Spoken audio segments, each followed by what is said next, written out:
ನೋಡಿ, ಮುದ್ದಾಗಿ ಭಾರತ ಸಂವಿಧಾನದ ಪೀಠಿಕೆ ಅಂತ ಹೇಳುವ ಈ ಬಾಲಕಿಯ ಹೆಸರು ಪ್ರಮೇಳ.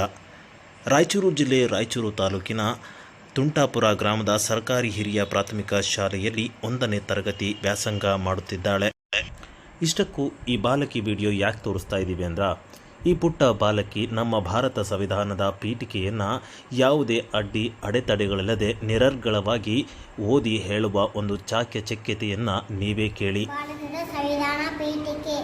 ಭಾರತದ ಪ್ರಜೆಗಳಾದ ನಾವು ಭಾರತವನ್ನು ಸಾರ್ವಭೌಮ, ಸಮಾಜವಾದಿ, ಜಾತ್ಯತೀತ, ಪ್ರಜಾಸತ್ತಾತ್ಮಕ ಗಣರಾಜ್ಯವಾಗಿ ರೂಪಿಸಿದಾಗಿ ಭಾರತದ ಎಲ್ಲ ಪ್ರಜೆಗಳಿಗೆ ಸಾಮಾಜಿಕ, ಆರ್ಥಿಕ ಮತ್ತು ರಾಜಕೀಯ ನ್ಯಾಯವನ್ನು, ವಿಚಾರ, ಅಭಿವ್ಯಕ್ತಿ, ನಂಬಿಕೆ, ಧರ್ಮ, ಉಪಾಸನೆಯ ಸ್ವಾತಂತ್ರ್ಯವನ್ನು, ಸ್ಥಾನಮಾನ ಮತ್ತು ಅವಕಾಶಗಳ ಸಮಾನತೆಯನ್ನು ದೊರೆಯುವಂತೆ ಮಾಡುವಕ್ಕಾಗಿ ವ್ಯಕ್ತಿಗಳ ದೇಶಕ್ಕೇಕತೆ ಮತ್ತು ಸಮಾನತೆಗಾಗಿ ಎಲ್ಲರಲ್ಲೂ ಆತುಪ ಬಾಬಾಯನ್ನು ಮೂಡಿಸುತ್ತೆ ಪ್ರಯೋಜನ ಮಾಡಿ.